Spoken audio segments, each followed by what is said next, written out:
Bonjour à tous et bienvenue dans cette nouvelle vidéo. Je suis absolument ravie de vous accueillir aujourd'hui. Aujourd'hui, nous allons parler du nerf vague. C'est un nerf dans notre corps très important puisque c'est le nerf le plus long du système nerveux autonome. C'est un nerf qui est spécifique à tous les mammifères et il gère énormément de choses à l'intérieur de notre corps. Qu'est-ce que le nerf vague et en quoi il est important? Nous allons voir tout de suite. Le nerf vague, il gère la digestion, d'accord? Tout votre système digestif est géré par votre nerf vague. Il va gérer aussi tout ce qui est lié à votre respiration, au fait que vous inspirez et que vous expiriez. Vous ne pensez pas à ça et pourtant le nerf vague le gère pour vous. Il va aussi gérer tout ce qui va être taux et niveau d'inflammation à l'intérieur de votre corps. Un nerf vague en bonne santé va aussi permettre un système immunitaire qui soit fort. Par ailleurs, le nerf vague est le gérant de l'hormone de l'oxytocine, hormone que l'on appelle aussi l'hormone de l'amour. Pourquoi cette hormone est vraiment dégagée lors de nos relations, d'accord? Donc quand vous allez écouter quelqu'un par exemple de manière empathique, ça va déclencher l'oxytocine qui fait que vous allez vous sentir bien. Lors aussi des touchés, quand vous touchez quelqu'un, les caresses. Et c'est également l'hormone qui est vraiment connue quand une femme accouche, d'accord, elle a un gros rush d'oxytocine qui arrive pour créer vraiment ce lien d'attachement qu'elle a avec son enfant. Et si cette hormone-là ne se met pas en action, eh ben, le lien d'attachement va être plus difficile. Donc, la bonne santé de votre nerf vague, vous voyez, est très important vraiment pour à la fois votre santé physique et à la fois votre santé mentale et également les bonnes relations que vous allez pouvoir avoir dans votre vie. C'est le docteur Stephen Porges qui a vraiment développé cette théorie dans les années 1994. Il a nommé cette théorie la théorie polyvagale et ça a vraiment été quelque chose d'assez nouveau. Parce que avant les problèmes plutôt d'ordre psychique étaient vraiment gérés plutôt au niveau psychologique et là on a vu vraiment l'impact qu'avait le corps et le cerveau et donc de gérer les choses de manière aussi physiologique. Alors, qu'est-ce qui peut altérer le bon fonctionnement du nerf vague? Alors déjà, ça va se jouer au niveau des traumatismes du passé. Vous vous rappelez, le nerf vague est lié au système nerveux autonome. Qu'est-ce qui va se passer en cas de traumatisme? Ça va être donc un grand stress ou alors des petits stress à répétition.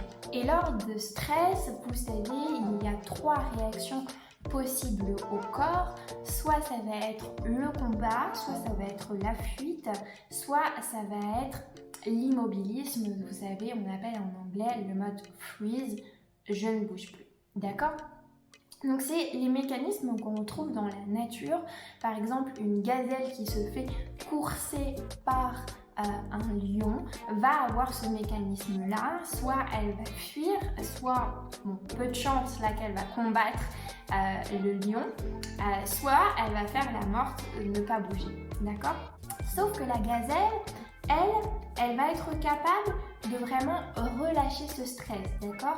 Ce qui va se passer pour la plupart des animaux, c'est que après ce stress-là, par exemple de se faire courser, ils vont checker tout leur corps, d'accord? Vraiment faire des mouvements comme ça avec leur corps pour relâcher toute la tension, tout le stress qui était accumulé.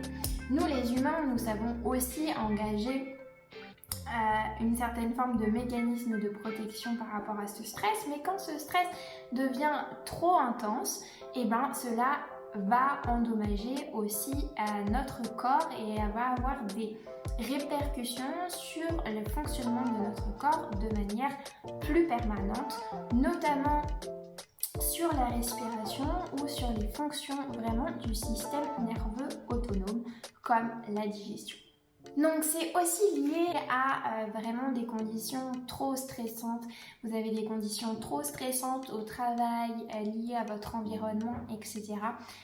Tout ça va avoir vraiment un impact sur le bon fonctionnement de votre système nerveux. Et donc si vous êtes hypersensible et que vous avez déjà des émotionnels qui sont forts, que vous réagissez déjà par rapport à votre environnement de manière assez importante, et puis également parce que la personne hypersensible va être plus facilement dans ce mécanisme-là de fight, flight or freeze, c'est vraiment intéressant de s'intéresser à la santé de son nerf vague. Alors, l'avantage, c'est qu'on s'est rendu compte que c'est quelque chose, le nerf vague, qu'on pouvait solidifier et qu'on pouvait entraîner, d'accord?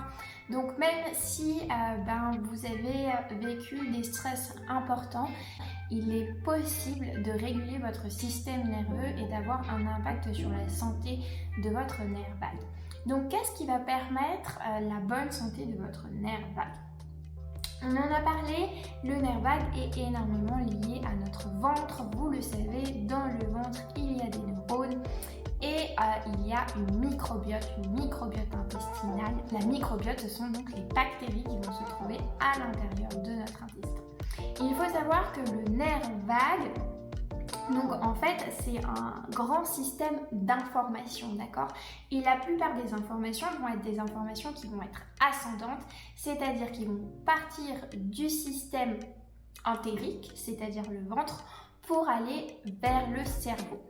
Ainsi donc, l'état de santé de votre microbiote intestinal va être très important pour avoir un nerf vague en bonne santé. Donc là, vous pouvez vraiment agir sur le fait de, par exemple, prendre des probiotiques, avoir une alimentation adaptée qui va permettre de maintenir un microbiote intestinal en bonne santé, la consommation de produits fermentés et de boissons fermentées comme par exemple le kombucha ou le kéfir qui va avoir tendance à renforcer votre microbiote intestinal par exemple. Par ailleurs, on l'a dit, le nerf vagal, il part vraiment de tout en haut et donc il gère aussi tout ce qui va être lié à la voix, d'accord? Donc au son, au niveau de la voix, de ce qu'on va faire. Donc tout ce qui va être au niveau ORL va aussi stimuler le nerf vague. Donc par exemple, les gargarismes sont quelque chose qui vont stimuler le nerf vague. Le fait de chanter va stimuler le nerf vague, d'accord? Par ailleurs, le fait de chanter en stimulant le nerf vague va créer vraiment l'oxytocine et c'est pour ça qu'il est si agréable aussi de chanter qu'on a l'impression que ça nous connecte aux autres, ça nous connecte au monde. Tout ce qui va être lié à votre respiration, d'accord? Donc si vous avez une respiration qui est trop en haut, réapprendre à respirer avec une respiration qui est plus ventrale. Quelque chose qui va lier les deux, ça va être une respiration qu'on appelle la respiration de l'abeille, Honeybee Breath, qui va consister, on l'utilise en yoga comme un mantra, à respirer, à inspirer profondément et en expirant à faire le son de l'abeille, c'est-à-dire